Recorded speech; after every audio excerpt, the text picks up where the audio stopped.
OSIRIS-REx is NASA's first asteroid sample return mission. It launched in September 2016 on a journey to explore a near-Earth asteroid called Bennu. After arriving in 2018, OSIRIS-REx spent nearly 2 years orbiting Bennu, mapping and studying its rugged terrain before carrying out its primary science objective.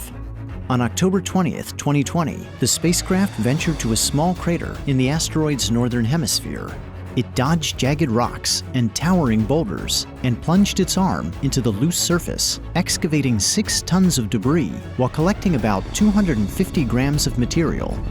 OSIRIS-REx stowed its bounty and closed its sample return capsule. It bid farewell to Bennu in May 2021, embarking on a 1.2 billion-mile cruise back to Earth.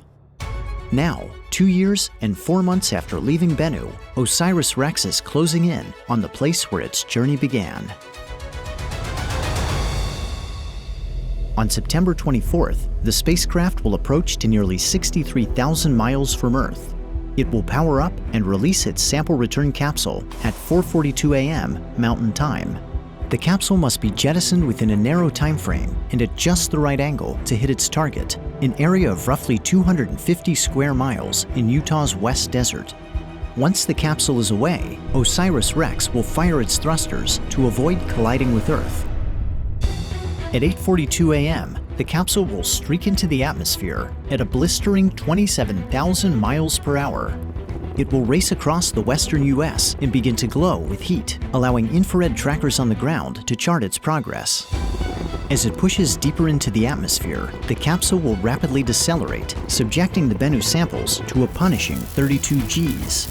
About 2 minutes after entry, it will slow to Mach 1.4 and deploy its drogue parachute, stabilizing its descent.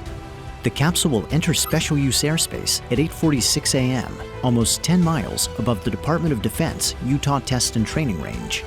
Radar stations will lock on and track it to within 30 feet of its landing site. At 8:50 a.m., the capsule will extract and deploy its main parachute 1 mile above the ground.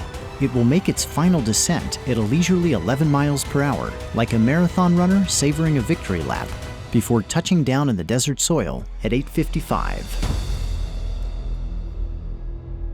After ground teams retrieve the capsule, the Bennu samples will be taken to NASA's Johnson Space Center in Houston, Texas.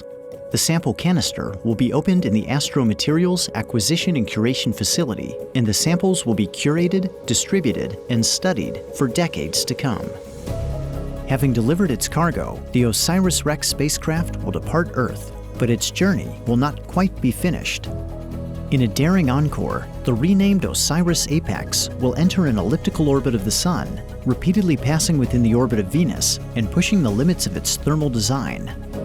Beginning in 2029, it will chase down and investigate Apophis, a 1,200-foot stony asteroid destined to make an exceptionally close flyby of Earth.